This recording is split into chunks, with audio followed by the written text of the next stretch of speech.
시간이지만 전 세계 게임 업계의 흐름을 쭉 한번 이렇게 훑어본 것 같은데 어쨌든 급속도로 업계가 팽창해 왔다. 결국 그거 아니겠습니까? 예. 기술력도 발전해 왔고. 예.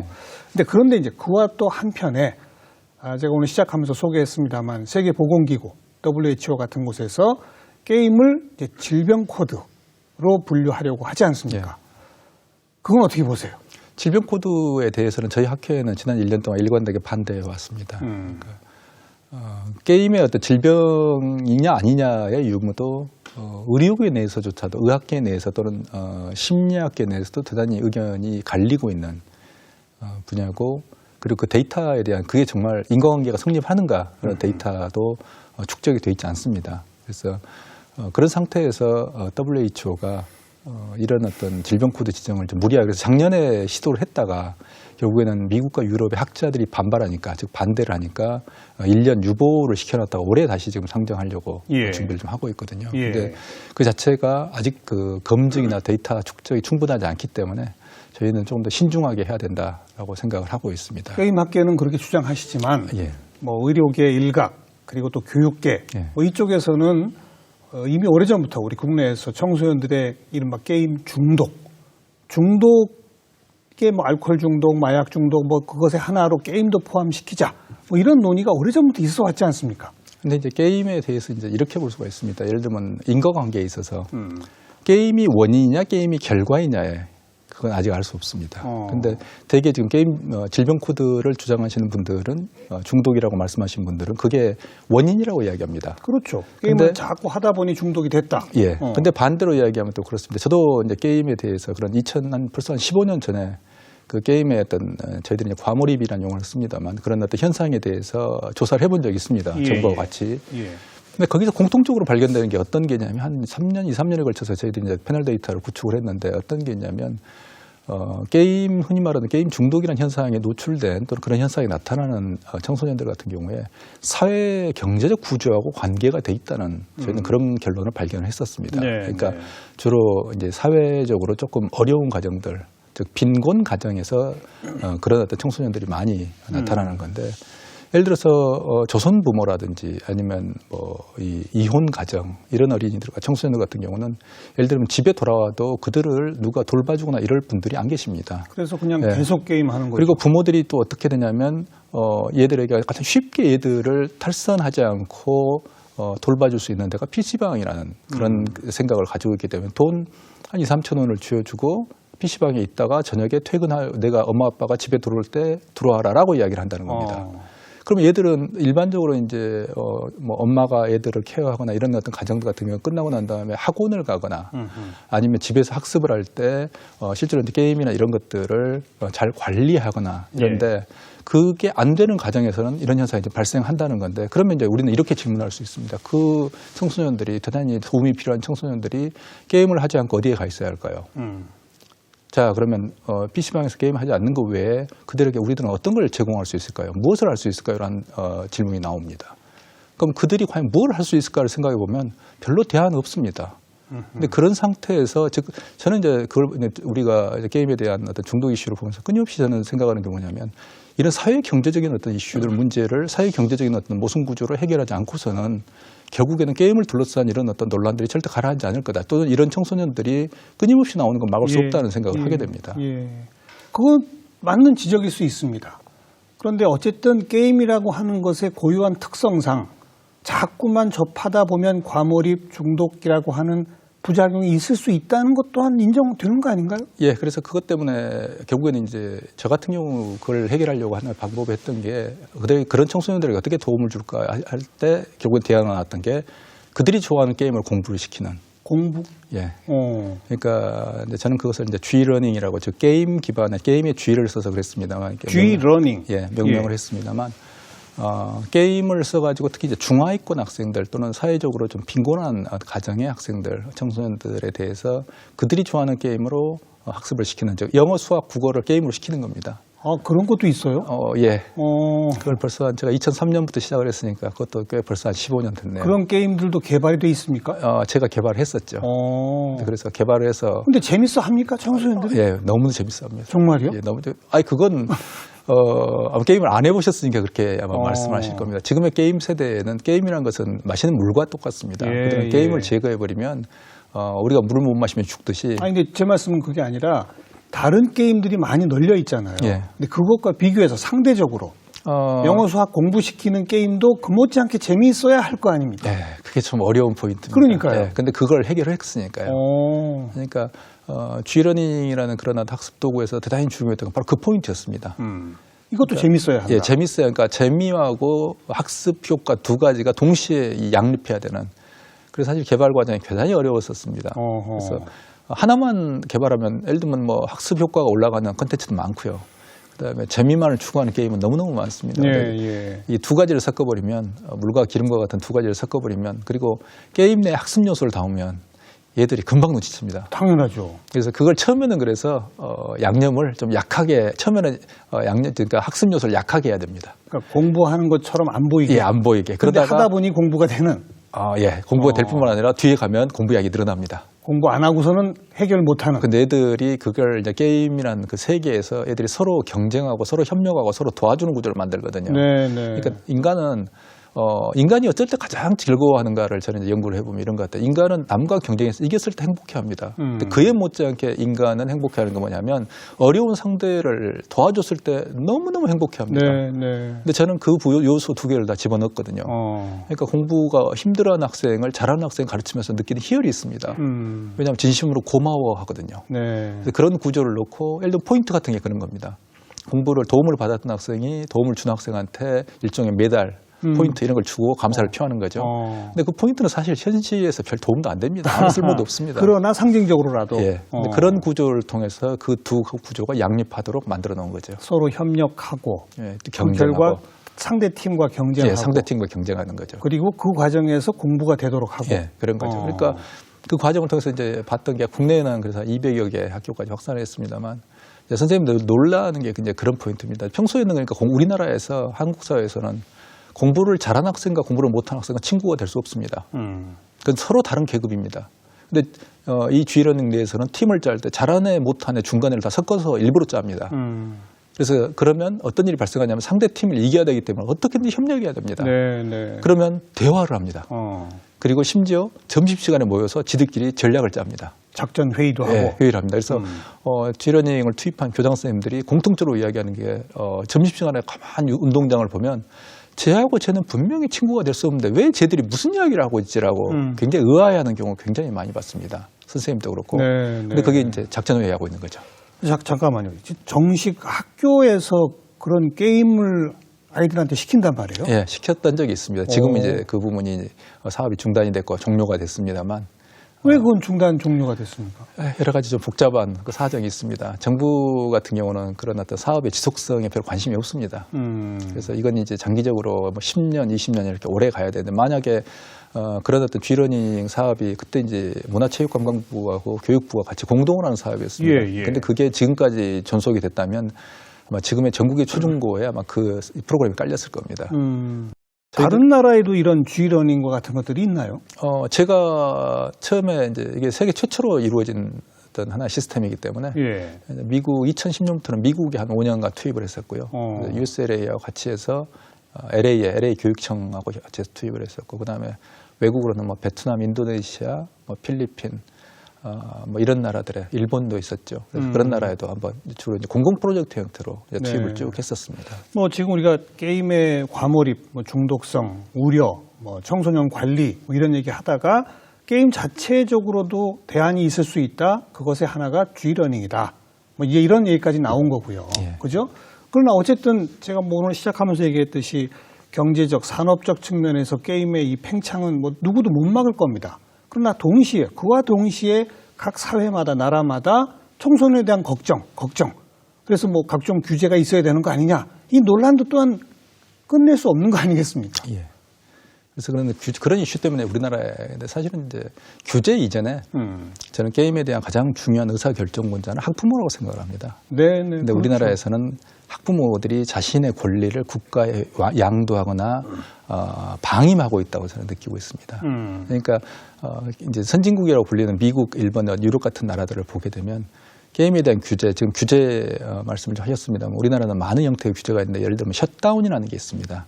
밤에는 못하게 하는 예, 밤 그거죠. 12시에서 6시까지 강제로 서버를 접속을 끊어버리는 거죠. 네, 네. 근데 그런 게 있고 또는 이제 성인 대상으로 해서 결제 한도, 그래서 성인도 한 달에 이제 50만 원을 이상 결제를 못하게 하고 이런 게 막는 게 있습니다. 예, 예. 특히 청소년 관련해서 어떤 걸 볼 수 있냐면 선진국으로 갈수록 자기네 자녀가 게임을 하느냐 마느냐 이슈는 부모가 결정을 합니다.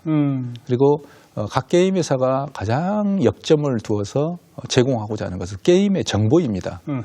그래서 게임의 내용을 보게 되면 이 게임은 예를 들면 좀 폭력적 요소가 있기 때문에 15세 이상을 권장합니다. 또는 이 게임은 조금 자극적인 요소가 있기 때문에 선정적인 요소가 있기 때문에 18세 이상을 하기를 우리는 권합니다라고 하는데 그럼에도 불구하고 15세 이상의 게임을 13세 자기의 자녀에게 시키느냐 마느냐는 부모의 권한입니다. 그리고 그 부모가 만약에 좋다고 판단을 한다면 자기 자녀는 전혀 문제가 없다라고 판단하면 시키는 경우가 있습니다. 근데 우리는 그걸 정부 또는 국가의 권력이 강제하는 개인의 시민의 권리 또는 부모의 권리를 강제하는 측면이 좀 있는 거죠. 오죽 그 학부모들의 우려와 걱정이 많으면 정부가 그렇게 움직이겠습니까? 저는 그걸 그래서 이제 자기의 책임 역할 방기라고 보는 거죠. 자기가 해야 될 역할을 주도적으로 관리해야 하고 책임져야 하는데 예. 관리 책임을 자기가 안 하니까 대신에 정부가 알아서 네. 강제 차단시켜 주세요 이런 식으로. 우리나라는 게임뿐만 아니라 많은 요소들이 자신의 권리를 방기하는 경우가 굉장히 많다고 생각을 합니다. 근데 그게 결국에는 이제 돌이켜보면 이런 거죠. 예를 들어서 게임이라는 게 정말 청소년에게 자기 자녀에게 그렇게 중요한 영향을 미친다면 왜 해보려고 하지 않을까? 게임, 그러니까 어떻게 보면 게임 어떤 과몰입이라는 것들을 해소하는 가장 간단한 방법은 부모가 자신의 자녀보다 게임의 레벨이 높으면 됩니다. 그러면 과몰입이 안 돼요? 예, 왜냐하면 게임 내에서 부모의 말을 듣게 돼 있습니다. 따라오겠죠. 예, 예를 들면 레벨이 자기 자녀가 80인데 예를 들어서 90이면 게임 세계는 그런 점에서 지극히 단순합니다. 레벨이 높으면 강하고 레벨이 낮으면 약합니다. 예. 근데 부모가 게임 내에서 자신의 자녀보다 훨씬 더 큰 많은 노하우를 가지고 있으면 말을 들을 수밖에 없습니다. 뿐만 아니고 게임 내에서 자신의 자녀가 어떤 생각을 하고 누구와 만나서 무슨 이야기를 하는지를 다 들여다볼 수 있습니다. 그렇죠. 그러면 정말 중요한 영향을 미치는 그 게임에 대해서 왜 부모들은 연구하려고 하지 않는지, 왜 영어나 수학 학원을 찾을 때는 그렇게 많은 시간을 투입해가지고 학원을 다니면서 예를 들어서 예를 들면 학원을 연구하고 이러면데 그것도 그러네요. 예, 정작 가장 중요한 게임에 대해서는 연구 안 하는지 저는 오히려 이제 묻고 싶은 거죠. 교수님도 게임 하세요? 예, 자주 합니다. 지금도요? 예, 학생들하고 자주 합니다. 그래요? 예, 그래서 PC방에 가서 학생들 모아서 게임하는 경우가 있습니다. 잘 하세요? 못합니다. 그래서 교수가 일단 학생하고 같이 PC방에서 게임을 거. 한다는 자체가 학생들은 상상도 할 수 없는 그런 어떤 충격적인 즐거움인 겁니다. 뿐만 아니라 게임 내에서 학교 내에서는 절대적으로 존경의 대상인 교수가 망가져가지고 지들이 쏜 총에 맞아 쓰러지고 이런 거에 대해서 교수가 거기에 대해서 흔쾌히 같이 하고 이런 거에 대해서 기쁨을 느끼는 거죠. 네. 결국에는 이제 같은 팀 애들이 항상 집니다. 그러니까 그런 민폐적 요소가 있음에도 불구하고 계속 하시는 이유는 그걸 통해서 학생들과의 교류, 소통 새로 하십니까? 애들하고 그러니까 학생들하고 그냥 한 일개 게임 플레이어로서 가장 서로 행복할 수 있는 거죠. 그러니까 아무리 교수가 이 교실 내에서 나는 여러분과 똑같은 인격체이기 때문에 나는 여러분들하고 똑같이 평등하게 대할 거야 라고 해도 그 말이 안 되는 거고요. 네. 하지만 게임 세계에 들어가는 순간 너나 나 전부 게이머가 되는 거죠. 그리고 교수라는 어떤 사회적 스테이터스를 벗어나서 학생들과 한 인간으로서 이제 정말 동등하게 게임을 할 수 있는 거죠.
근데 교수님의 사례를 들어보니까 조금 아까 교수님이 부모들이 청소년들한테 지대한 영향을 미치는 게임에 대해서 왜 알아보려고 하지 않느냐. 게임을 직접 해라.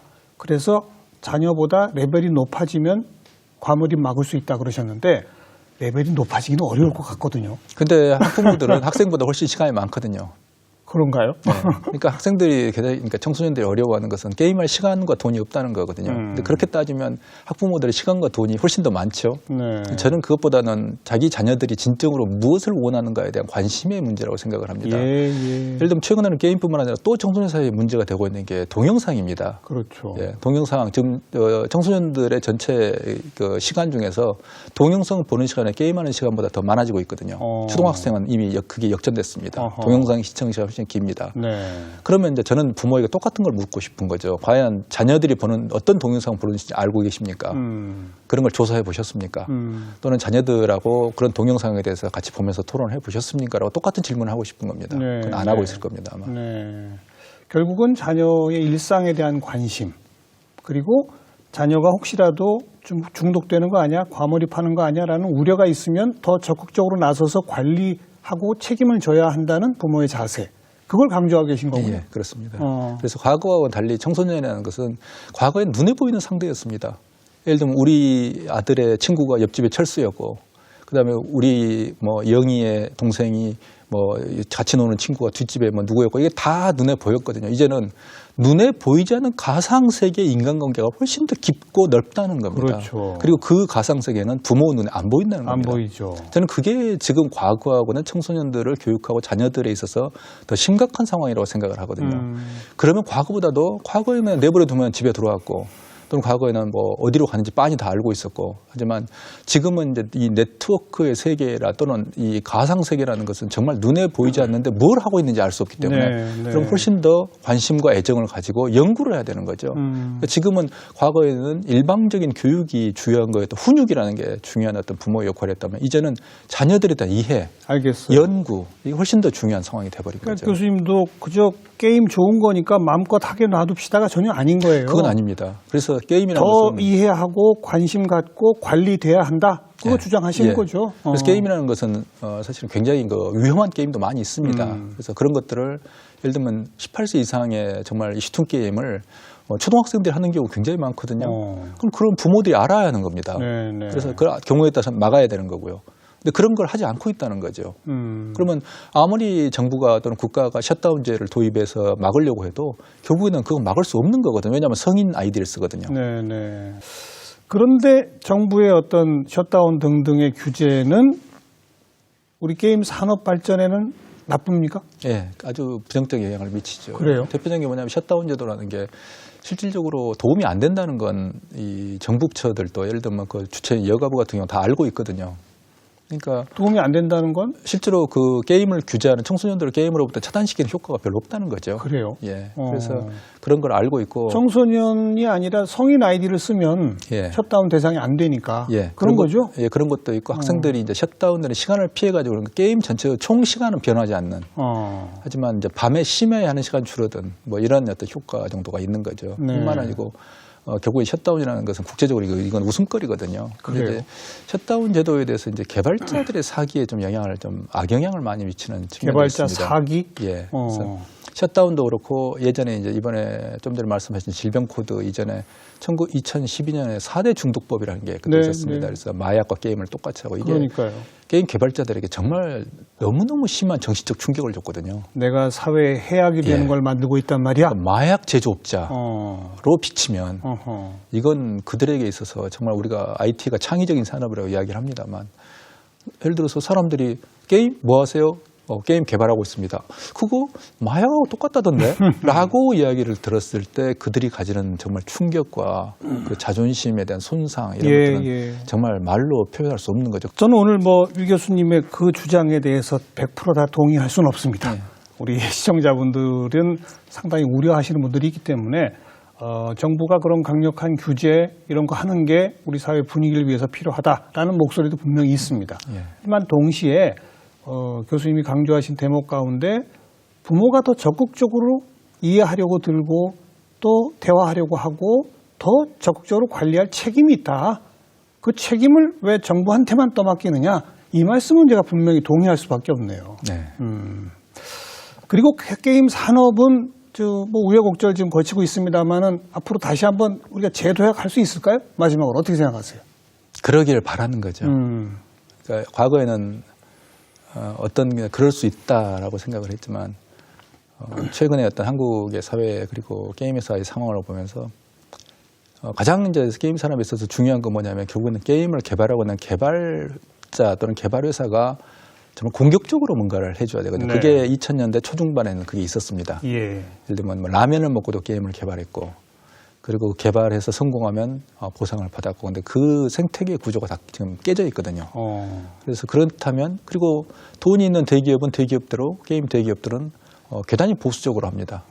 그게 이제 결국에는 이제 혁신의 어떤 딜레마, 그러니까 혁신의 비극이라고 이제 볼 수가 있습니다만 결국에는 우리가 가장 혁신적인 산업을 만들어내고 혁신적인 기업을 만들어냈습니다만 이제 그 기업들이 전부 보수화되고 그다음에 앞으로 나가기를 주저하고 있고 현실에 안주하고 있고 이렇다면 결국에는 이 산업이 지금까지는 정말 이 놀라운 어떤 산업을 각광을 받았습니다만 미래에 정말 어디로 가야 될지에 대해서 정말 말하기가 대단히 주저하고 좀 고민스러운 현실이 좀 사실입니다. 그래서 뿐만 아니라 정부 역시도 과거에는 정부도 굉장히 공격적이었습니다. 이런 산업 육성에. 게임 산업 진흥 육성. 예, 진흥 육성에. 그런데 지금은 정부조차도 그렇지 않습니다. 그러면 산업계하고 정부가 양자가 저렇게 공격적 어떤 야수성을 잃어버리고 현상 유지하고 면피하고 이렇게 있을 때 아무리 학계가 떠든다고 해도 지금 그럴 때가 아닌데 뭐 개선되지는 않는 것 같고요. 그래서 당분간은 좀 지켜봐야 될 것 같습니다. 우리가 과연 이게 한국의 게임 산업이 다시 복구가 될 수 있을지 상황을 좀 봐야 될 것 같습니다. 새로운 혁신이 좀 빨리 이루어지기를 예. 저희도 함께 기대하면서 좀 지켜보도록 하겠습니다. 예. 오늘 게임에 대한 참 이모저모 많은 이야기 말씀 잘 들었습니다. 고맙습니다. 예, 감사합니다.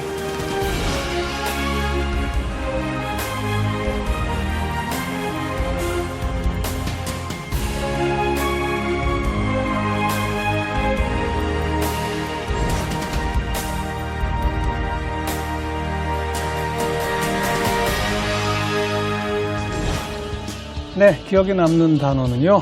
아이가 무슨 게임 하는지 궁금하면 직접 한번 해보세요. 이 단어입니다. 한번 해보시기 바랍니다. 자, 다음 시간 다시 뵙죠. 안녕히 계십시오.